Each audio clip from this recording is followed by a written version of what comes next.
કરીને નાફેડ કેન્દ્ર લેવલની કિસાનોની સંસ્થા છે। આ સંસ્થામાં દર 5 વર્ષે ચૂંટણી આવતી હોય છે। એના ભાગરૂપે અત્યારે આવતી 21 તારીખે આનું મતદાન છે। આ ભારતની અંદરથી જે કૃષિલક્ષી સીટો કહેવાય છે મંડળીની એવી 7 સીટ હોય છે। ટોટલ 21 સીટ હોય છે। એમાં 7 સીટની આવતી 21 તારીખે ચૂંટણી છે। એમાં ગુજરાતની જે સીટ હોય એમાં મેં પ્રતિનિધિ તરીકે મારું ફોર્મ ભર્યું। એમાં અમે ટોટલ 5 લોકોએ ફોર્મ ભર્યા હતા।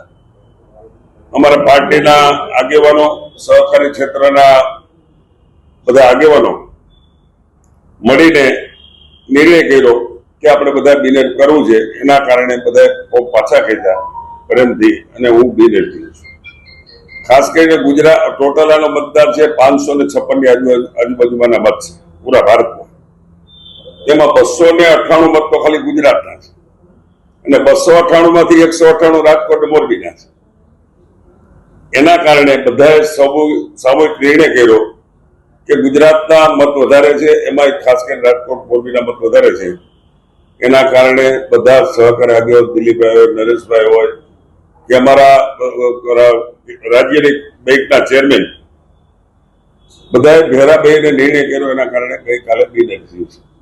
Thank you. મોહનભાઈ, ખાસ રીતના સૌરાષ્ટ્રમાં સહકારી ક્ષેત્રમાં સૌથી વધુ મોકળો છે સૌરાષ્ટ્ર સહકારી ક્ષેત્ર માટે બીજા લોકોએ તેમાં પ્રવેશ ન કરવો જોઈએ એવું માનો છો સૌરાષ્ટ્ર સિવાયના નેતાઓ? ના, એવું ન હોય। નેશનલ લેવલની ફેડરેશન છે, એમાં બધા 21 સભ્યો છે આખા ભારતમાંથી આવ્યા છે।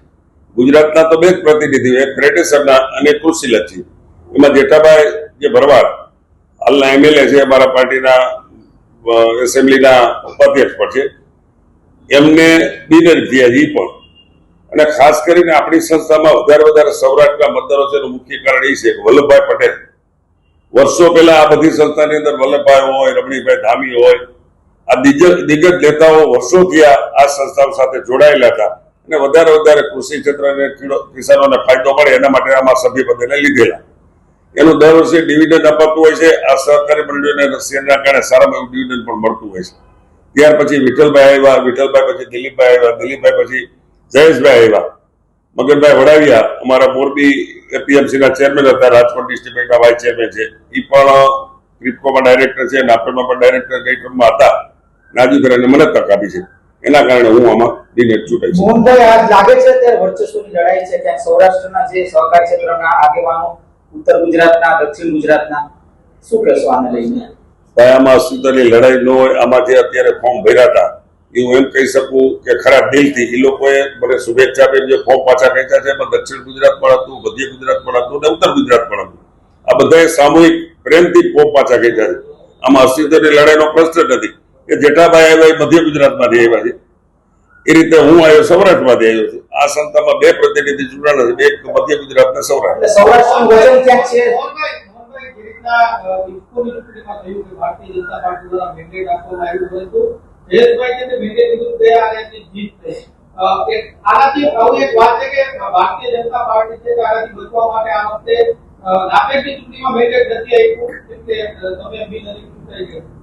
ખરા અર્થમાં એ ચૂંટણીની અંદર પણ કોઈ પાસે સમય નહોતો। ચૂંટણીઓ ચાલતી હતી, બધા ચૂંટણીઓમાં બીજી હતા, એના કારણે કોઈ પાસે સમય નહોતો, એની કારણે સામા બેસી ન શક્યા, એના કારણે ચૂંટણી થઈ હતી। પણ એ પણ ભારતીય જનતા પાર્ટીના 2 કાર્યકર્તા હતા। તો ખરા અર્થમાં આ વખતે અમે 5 ભારતીય જનતા પાર્ટીના જ કાર્યકર્તા હતા અને સામૂહિક બધા બેઠા। પાર્ટીના અમારા આગેવાનો પણ આ ચૂંટણીના કારણે નિવૃત્ત થયા, એના કારણે ટાઈમ આપી શક્યા, એના કારણે બધાને ભેરા બેહાડી અને નિર્ણય લીધો છે। એ પાર્ટી નક્કી કરતી હોય છે અને પાર્ટી જે નિર્ણય કરે એમને શિરોમાની હોય છે। તો પાર્ટી બીજા કોઈને મેન્ડેટ આપ્યો હોત તો હું ચૂંટણી લડવાનો નહોતો। હું પાર્ટીનો શિસ્તબદ્ધ સૈનિક છું અને પાર્ટીના આદેશના અનુસંધાન આવું છું। 38 વર્ષથી પાર્ટી મને ટિકિટ આપે છે, હું જીતતો આવું છું। એ પાર્ટીની મહેરબાની છે ને પાર્ટીએ સામૂહિક પાર્ટીએ નક્કી કરીને મને બિનહરીફ કર્યો। હું એટલા માટે નહીં કહી શકું કે પાર્ટીના 2 કાર્યકર્તા હતા, અમારા નેતાઓ ચૂંટણીના કારણે ફ્રી નહોતા, ફ્રી હતા પણ એ ચૂંટણી પણ બિનહરીફ થયો હતો, એવો મને 100% વિશ્વાસ છે।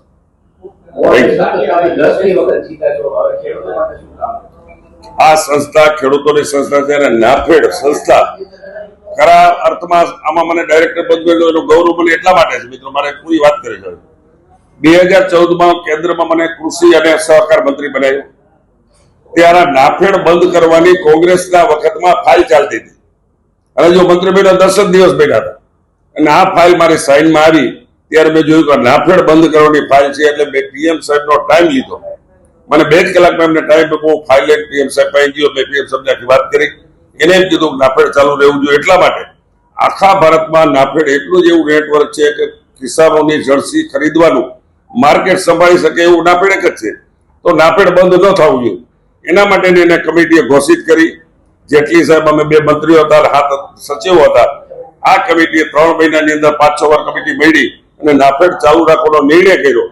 નાફેડ જે ખોટમાં હતું બેંકો સાથે સેટલમેન્ટ કર્યું, ભારત સરકારે એની ગેરંટી આપી અને આ નાફેડને પાછું શરૂ કરીને આજે નાફેડ પ્રોફિટમાં આવી ગયો છે. ગયા વર્ષે 250 કરોડથી વધારે પ્રોફિટ આ નાફેડે કર્યો છે અને વધારે જો છેલ્લા 3 વર્ષની અંદર ખરીદી કરી હોય તો આ ભારતમાં નાફેડે કરી. એવું કહી શકાય કે નાફેડે હું ઉતાર્યું? 100% એ તો એટલા માટે ન કહીશું, એ સંસ્થા છે અને હું પ્રતિનિધિ છું, પણ ભારતીય જનતા પાર્ટી મને તક આપી બદલ એનો આભાર છું. મોહનભાઈની નારાજગી દૂર થઈ છે? મારી નારાજગી કોઈ દી હતી જ નહીં. તમે વર્ષોથી જોતા હો છો મારી કોઈ દી નારાજગી હોતી જ નથી. પાર્ટી જે કઈ નિર્ણય લઈએ એ પાર્ટીના હિતમાં પાર્ટી નિર્ણય લે. મોહનભાઈ, આજે ફોર્મ પાછા ખેંચાણા છે, એમાં કોની સમજાવટ? તમારી સમજાવટથી જાણીતા પાર્ટી ઇન્વોલ્વ થઈ હતી. પાર્ટી બધાને વાત કરી અને બધાને સવારે દિલ્હી મોકલ્યા. અમે બધા સાથે બેઠા. એટલે એમ કીધું પાર્ટીનો નિર્ણય છે મોહનભાઈ તમારે લડવું છે. અમે પાછું ખેંચી એટલે અમે બધા ચા પી અને બધા એકની સાથે ગયા અને બધા ફોર્મ પાછા દીધા. Okay, thank you. ચાલો ખૂબ આભાર. બધા મિત્રોનો કાયમી પ્રેમ મળ્યો. નવો તમારો પ્રેમ